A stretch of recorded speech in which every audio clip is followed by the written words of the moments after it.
প্রিয় এসএসসি শিক্ষার্থী বন্ধুরা, তোমাদের ইংরেজি প্রথম পত্র এবং দ্বিতীয় পত্র একটা গুরুত্বপূর্ণ বিষয়। আর এই গুরুত্বপূর্ণ বিষয়ের মধ্যে তোমাকে অবশ্যই স্বীকার করতে হবে যে ইংলিশ সেকেন্ড পেপার আরো বেশি গুরুত্বপূর্ণ। আর ইংলিশ সেকেন্ড পেপারে তুমি যখন তোমার গ্রামারগুলো সলভ করতে যাও, তখন তুমি একটা প্রবলেম ফেস করো, সেগুলো কমপ্লিটিং সেন্টেন্স নেই। কমপ্লিটিং সেন্টেন্স আসলে কি, কিভাবে সলভ করবা, কিভাবে পরীক্ষায় ভালো করে দিবা, এবং এখানে যে 10টা প্রশ্ন আসবে, এই 10টা প্রশ্ন তুমি কিভাবে সঠিকভাবে পূরণ করবা, তার নিয়মগুলো, কৌশলগুলোই আজকে আমরা শিখবো।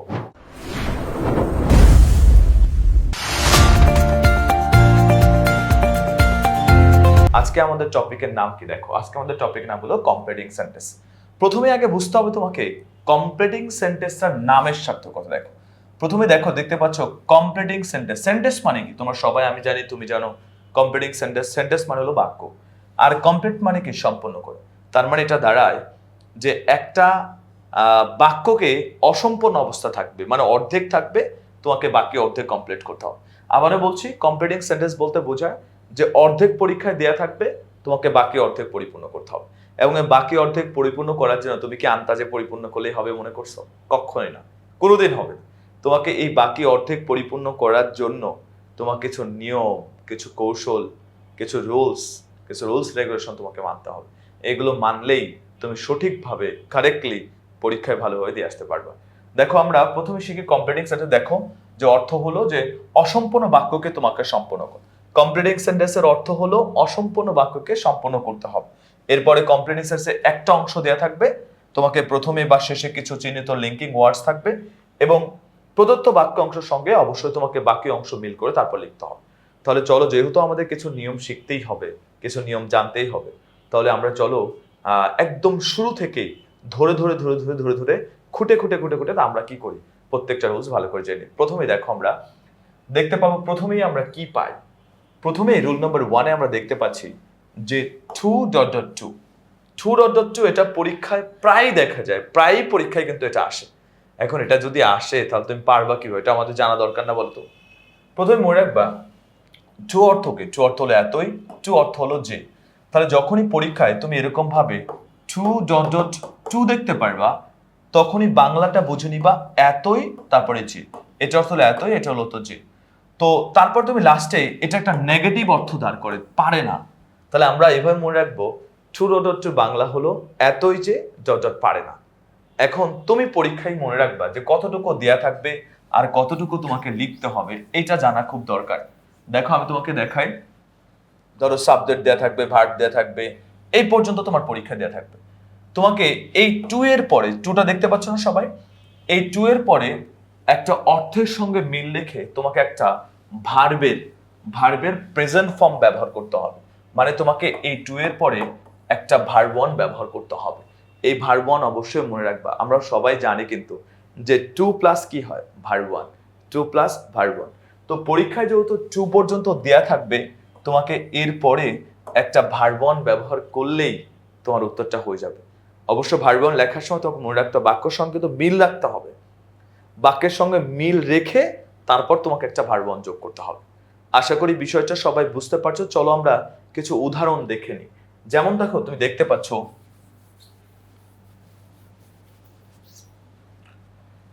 দেখো প্রথমে দেখতে পাচ্ছ তোমরা একটা উদাহরণ, the bag is too heavy to. ধরো পরীক্ষায় এইটুকু দেয়া আছে, তোমাকে বলবে এবার এই বাকিটুকু কমপ্লিট করো। তাহলে দেখো তো, তুমি দেখতে পাচ্ছ না এখানে কি আছে বলো তো? স্যার 2 আছে না বলো তো? তারপর 2 আছে। তাহলে যদি 2.2 হয় তাহলে বাংলা হলো এতই যে পারে না। তাহলে দেখো ব্যাগটা এতই ভারী যে পারে না। তাহলে কি করতে পারে না? বহন করতে পারে না। তাহলে বহন করে ইংরেজিকে বলো তো? স্যার ক্যারি না। তাহলে তুমি এখানে শুধু ক্যারি শব্দটা, ভার্ব 1 ক্যারি শব্দটা ব্যবহার করলেই উত্তর হয়ে যাচ্ছে। মানে অবশ্যই মনে রাখবা 2.2 একটা, এরপরে ভার্ব 1 ব্যবহার করতে এবং নেগেটিভ সেন্স দিবে। পারে না, খেতে পারে না, যেতে পারে না, দৌড়াতে পারে না, হাঁটতে পারে না, এরকম অর্থ প্রকাশ করবে। এবার চলো আরেকটা উদাহরণ আমরা দেখে নিই। দেখো আরেকটা উদাহরণ কি আছে, the student could not memorize the poem. কবিতাটা মুখস্থই করতে পারে না। It was too difficult. তাহলে দেখো তো 2 আছে না? তারপর দেখো তো এখানে কি 2 আছে? নেই। যখন 2 না থাকবে তাহলে প্রথমেই না আগে তোমাকে একটা 2 বসাতে হবে। তাহলে আমরা এরকম ভাবে একটা 2 বসালাম। তাহলে ইট ওয়াজ টু ডিফিকাল্ট টু তারপর তোমাকে একটা ভার্ব ওয়ান ব্যবহার করতে হবে। তাহলে আমরা যদি ভার্ব ওয়ানটা খুঁজি যেটা আসলে কি ভার্ব ওয়ানটা হবে, তাহলে তুমি দেখো কবিতাটা এতই কঠিন ছিল যে ধরো তুমি মুখস্থ করতে পারো না, তাহলে মুখস্থ করা ইংরেজি কি হতে পারে স্যার?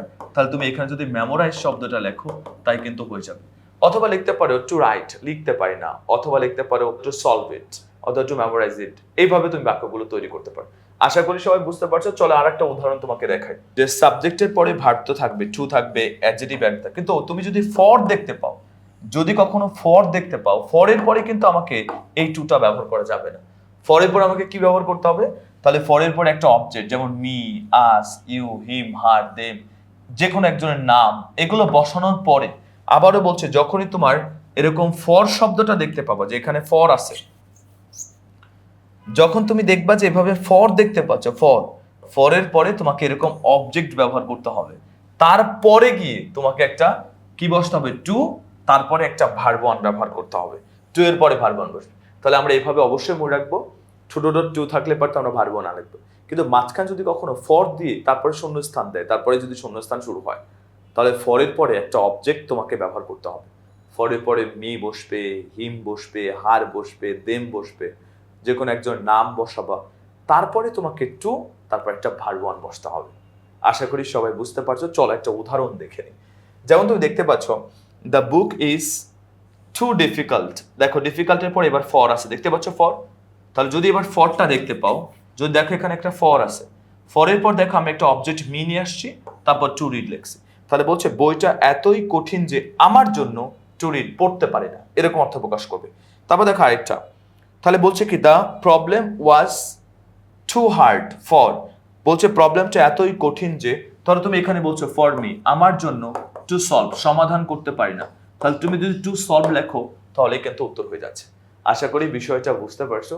পরীক্ষায় যদি আসে কখনো টু ডট টু দিয়ে, কি করবা জানো? টু ডট টু থাকলে পরে এতই যে ডট পারে না, ফর থাকলে মি, হিম, হার বসিয়ে তারপর তোমাকে একটা টু, তারপর একটা ভার্ব ওয়ান বলতে হবে। আশা করি এই রুলস নিয়ে কখন ঝামেলা হবে না। এরকম টু ডট টুর মতো তুমি যদি আরো নিয়ম জানতে চাও, আরো কথা শিখতে চাও, আরো বাক্য তৈরি করা শিখতে চাও, তাহলে তোমাকে অবশ্যই একটা ছোট্ট কাজ করতে হবে। সেই কাজটা হলো ইংলিশ টক স্কুলের এই পেজটাকে তোমাকে লাইক দিয়ে রাখতে হবে, আর আমাদের যে ইউটিউব চ্যানেলটা আছে সেটা অবশ্যই তোমাকে সাবস্ক্রাইব করতে হবে। তাহলে দেখা হচ্ছে নতুন ভিডিওতে।